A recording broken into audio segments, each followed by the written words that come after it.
कि ब्राह्मण के जो 5-7 लड़के थे उनको नंबर 40, 45, 50 कैसे हूँ आता था खींच के। मुझे जो है 95 से कभी संस्कृत में कम नहीं आया।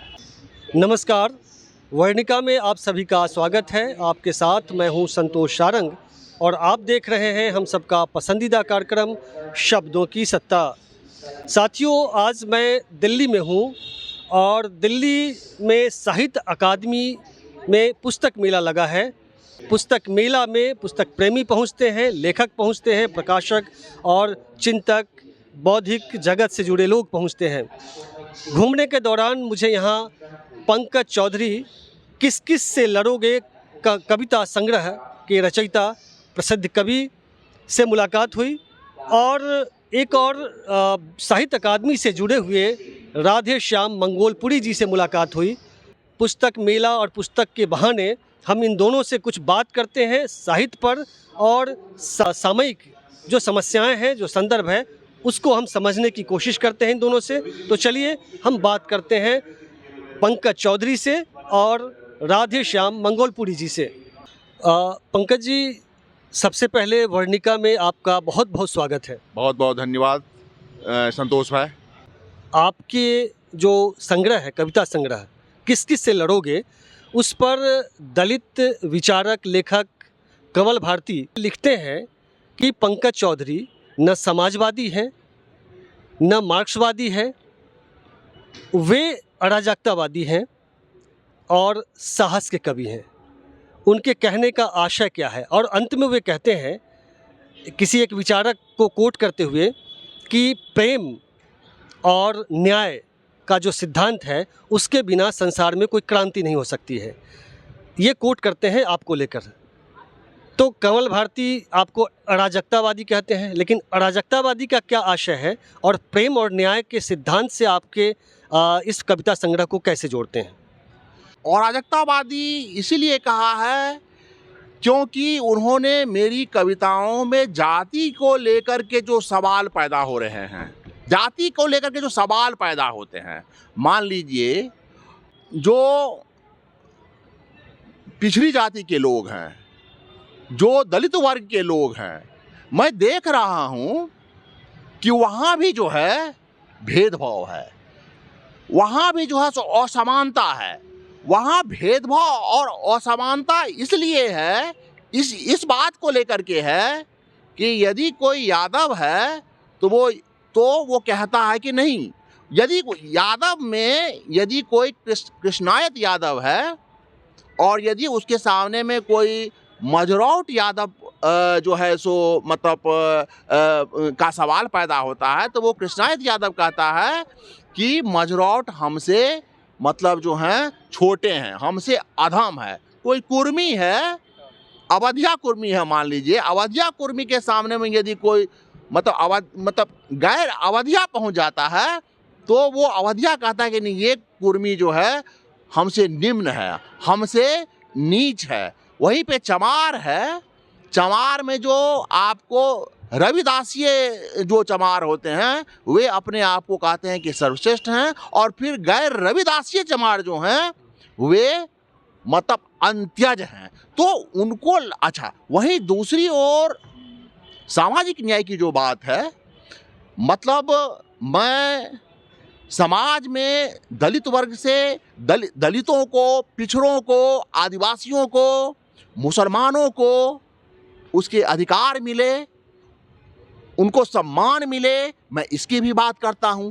तो कंवल भारती जी को लगा होगा कि ये दोनों तरह की बात कैसे कर सकते हैं, है ना? जबकि तो इसीलिए हो सकता है उन्होंने ये कह दिया हो कि ये अराजकतावादी है, लेकिन अंततः उनका निष्कर्ष ये हो, जब उन्होंने पूरा संग्रह पढ़ा तब उन्होंने कहा कि नहीं, पंकज चौधरी जो है न्याय की खोज के कवि हैं, न्याय की तलाश के कवि हैं। क्योंकि जहां भी अन्याय है, जहां भी भेदभाव है, जहां भी असमानता है, जहां भी डिस्क्रिमिनेशंस हैं, उसके खिलाफ पंकज चौधरी बोलते हैं। मेरी उसमें एक कविता है, इंडिया मीन्स कास्ट।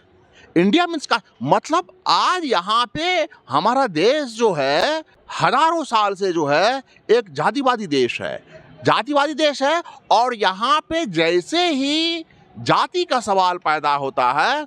मान लीजिए मैं जिस जाति का आदमी हूं और मैं यदि क्रिमिनल बैकग्राउंड से हूं, यदि मैं असामाजिक हूं, है ना, मुझसे समाज को नुकसान हो रहा है, देश को नुकसान हो रहा है, लेकिन वहीं पे इस नुकसान को भूल करके हमारी जाति के लोग जो हैं हमारा समर्थन करना शुरू कर देते हैं। तो ये अभी आप पंकज चौधरी को सुन रहे थे। हम बात करते हैं इन्हीं सब मुद्दों पर राधेश्याम मंगोलपुरी जी से। मंगोलपुरी जी, आपसे पहला सवाल कि वो साहित्य में भी सामाजिक न्याय का मुद्दा पिछले 20-25 साल से राजनीति में भी और साहित्य में भी प्रमुखता के साथ उभर कर सामने आया है। आप इन सब चीज़ों को कैसे देखते हैं? मेरा मानना है कि ये मुद्दे जो हैं चुनाव के इर्द गिर्द नहीं हैं, समझना। आपको हमेशा चुनाव के दायरे से बाहर निकलना होगा और तभी इन चीज़ों को समझ सकते हैं। असल में जो आपका जो ग्राउंड लेवल है उसमें देखना चाहिए क्या जातिवाद की जो समस्याएं हैं ख़त्म हुई हैं, क्या लोग अंतर्जातीय शादियां करने लगे हैं, क्या लोग एक दूसरे को आगे बढ़ाने के बारे में सोचते हैं कि सिर्फ आप अपने को आगे बढ़ाने के बारे में सोचते हैं। ये चीज़ें अगर परिस्थितियां बरकरार हैं तो चुनाव में चाहे कोई भी जीते, कोई भी पार्टी जीते, उससे कोई फ़र्क नहीं पड़ता है, समझ। और यह एक लगातार चलने वाला संघर्ष है, समझना। और इस संघर्ष को विभिन्न लोग, दलित आंदोलन के लोग, मार्क्सवादी पृष्ठभूमि के लोग, या कहिए कि अन्य तरह के लोग भी बढ़ा रहे हैं, लेकिन केवल वो चुनाव के गणित में कि फलाने ने इतनी सीटें हासिल कर ली, इसने कर ली, इससे समस्या हल हो गई, ये नहीं होगा, सुना। और अभी का चुनाव यही है कि बीजेपी जैसी जी ताकतें हैं वो तो समाज को पीछे ले जाने वाली ताकतें हैं, वो ब्राह्मणवादी वर्चस्व को बरकरार रखने वाली ये ताकतें हैं। और अभी जो दलितों से संबंधित जो पार्टियां हैं या जो बहुजन समाज से जुड़ी हुई पार्टियां हैं, या कहिए कि दबाव में कांग्रेस जैसी पार्टी है, वो भी जातीय जनगणना की बात करने लगी है। लेकिन उसकी मजबूरी है कि अगर वो बीजेपी के खिलाफ वाले मुद्दे को नहीं उठाएगी तो वो लोगों के बीच जगह नहीं बना पाएगी, तो इसलिए वो उठा रही है। नहीं तो देखिए कि इतने समय तक कांग्रेस का शासन रहा और जातिवाद पूर्णतः बरकरार है। आमतौर से उनके पहले जो भी चीफ मिनिस्टर हुआ करते थे, ब्राह्मण हुआ करते थे, ऊंची जाति के लोग हुआ करते थे। जब से बहुजन दलित समाज का उभार हुआ तब से धीरे धीरे वो शिफ्ट करने लगे। यहाँ तक कि बीजेपी भी जैसी ताकतें हैं उनको भी दबाव में अपने कई जगह जो मुख्यमंत्री या इस तरह की चीज़ों में जगह देने पड़े, लेकिन मूलतः वो पूरे समाज को एक समता के समाज में बदलने के लिए प्रयत्नशील नहीं है। वो चाहते हैं कि वो चीज़ें बरकरार रहें और केवल इतना लगे कि ये भी इसके शुभचिंतक हैं, उन मुद्दों को मिटाया जा सके, इसलिए उनको लाते हैं। यहाँ तक कि हमारे प्रधानमंत्री को भी बहुत बार कहा जाता है कि ये जो है बहुजन समाज का हिस्सा है, समझना। तो ये सब वो पाखंड है, समझना। वो आरएसएस की विचारधारा से संचालित लोग हैं, जहाँ की होता है कि ब्राह्मण जाति के लोग ही सबसे ऊपर हो सकते हैं। तो इस तरह से यह मुद्दे जो है कभी भी इस चुनाव से हल नहीं होने वाले हैं, बैकग्राउंड पर होने वाले हैं। और समाज में चलने वाले जो परिवर्तन है, शादी विवाह के जो मुद्दे हैं, वो उससे ये हल होंगे।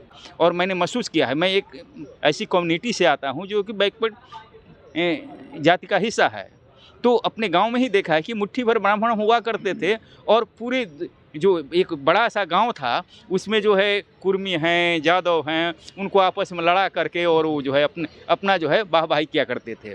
तो उसमें एक श्लोक मैंने बचपन में पढ़ा था जिसका अर्थ मैं श्लोक तो नहीं याद है, लेकिन इसका है कि न जाति से न गोत्र से कोई ब्राह्मण होता है, जो ज्ञानवान है और चरित्रवान है वही पवित्र है, वही ब्राह्मण है। तो मुझे लगा कि असल ब्राह्मण तो मैं हूँ।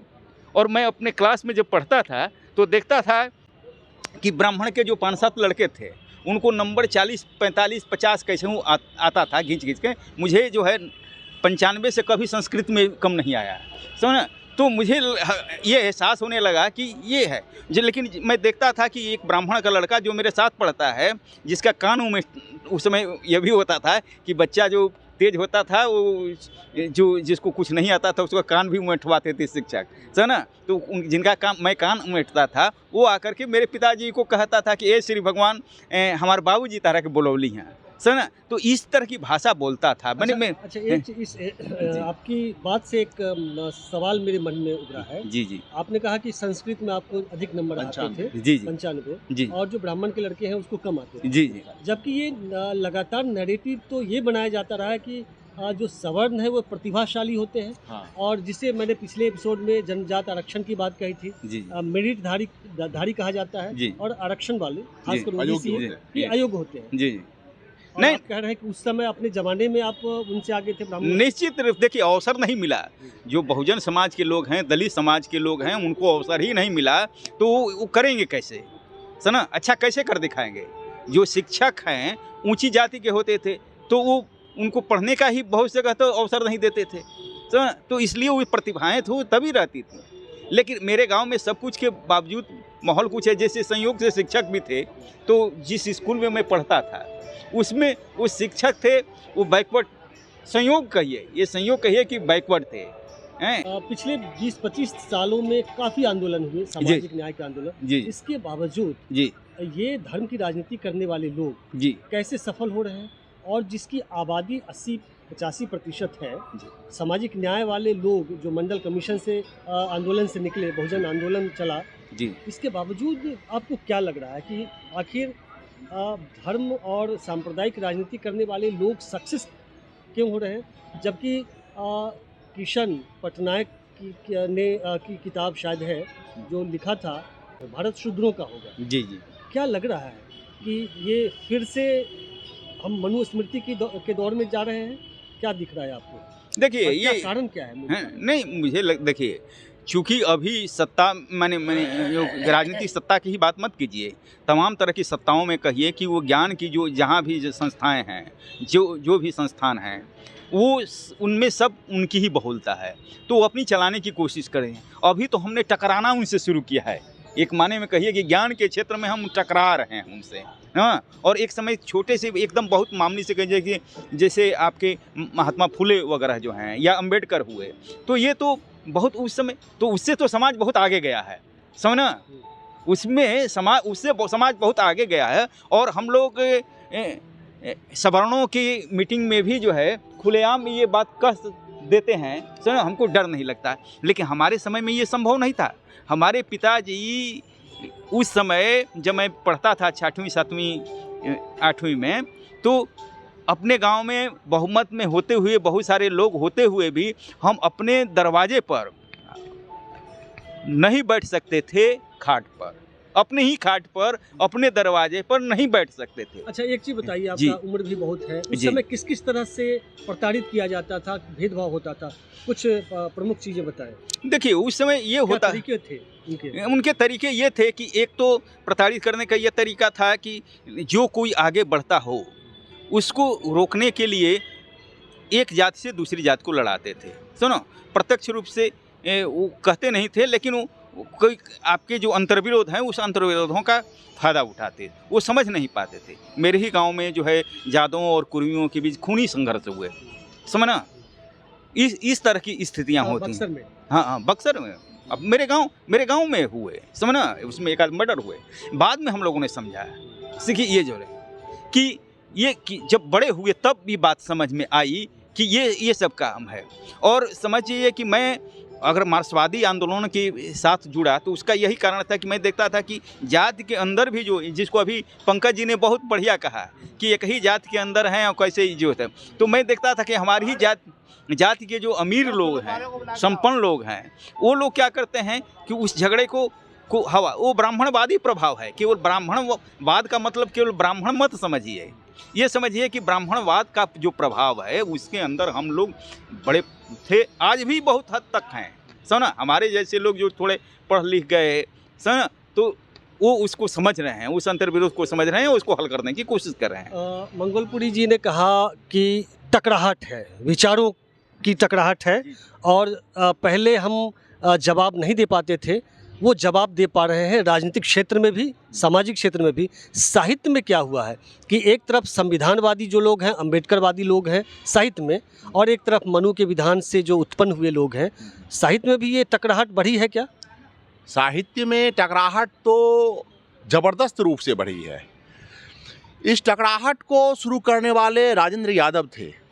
राजेंद्र यादव हंस के माध्यम से जितने भी दलित लेखक थे, जितने भी पिछड़े लेखक थे, महिलाएं जो थी, उन सबको हंस के माध्यम से एक प्लेटफॉर्म देने का काम किया और उनकी जो समस्याएं होती थी, उनकी अस्मिता के जो सवाल होते थे, उन सवालों को हंस के माध्यम से उन्होंने उभारने की कोशिश की। अब तो न तो राजेंद्र यादव का प्लेटफॉर्म है और रमनिका गुप्ता भी ये सब काम बहुत करती थी। युद्धरत आम आदमी के माध्यम से उन्होंने आदिवासी साहित्य को प्रोजेक्ट किया।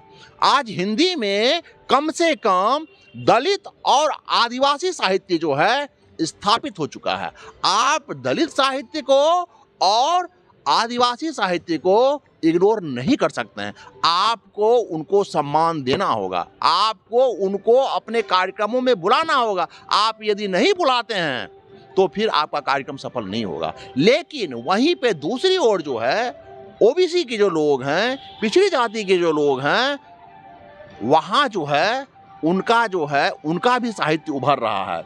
ओबीसी साहित्य के नाम से बहुत लोग लगे हुए हैं ओबीसी साहित्य को मतलब प्रमोट करने के लिए, और वो देखिए टकराहट जैसे जैसे बढ़ेगी, है ना, अब जो है सहन करने के लिए तैयार नहीं है। वो लिखित रूप में सामने आएगा ही, और वो आ रहा है। हालांकि जब से देश में दक्षिणपंथियों की सरकार कायम हुई है, दक्षिणपंथियों की सरकार कायम हो रही है, ये टकराहट भी कम हो रहे हैं, है ना। टकराहट कम नहीं हो रहे हैं, बल्कि लोग मुखर नहीं हो रहे हैं, लोग प्रखर नहीं हो रहे हैं। क्योंकि यदि प्रखर हो रहे हैं वे, यदि मुखर हो रहे हैं, मुखरता से अपने सवालों को यदि वो सामने रख रहे हैं, तो उसकी उनको सजा मिल रही है, उनको नौकरी से निकाल दिया जा रहा है, उनके अधिकारों का जो है सो दमन हो रहा है। तो इससे क्या होगा, इसमें टकराहट और बढ़ेगी, और हमारे लोग जो हैं, दलित समाज के लोग, पिछड़े समाज के लोग, दलित लेखक, पिछड़े लेखक खुल करके सामने आएंगे। हाँ। तो अभी आप सुन रहे थे प्रसिद्ध कवि पंकज चौधरी जी को। इनका एक कविता संग्रह किस किस से लड़ोगे बहुत प्रसिद्ध कविता संग्रह है, और राधे श्याम मंगोलपुरी जी को सुन रहे थे। दोनों बिहार से ताल्लुक़ रखते हैं और बहुजन समाज से ताल्लुक़ रखते हैं। लगातार अपनी कलम से, अपने भाषणों से समाज को जगाते रहते हैं। तो चलिए हम दिल्ली के इस पुस्तक मेले से एक बार फिर आप सबको नमस्कार करते हैं। अगले एपिसोड में मिलते हैं, तब तक के लिए नमस्कार, शुक्रिया।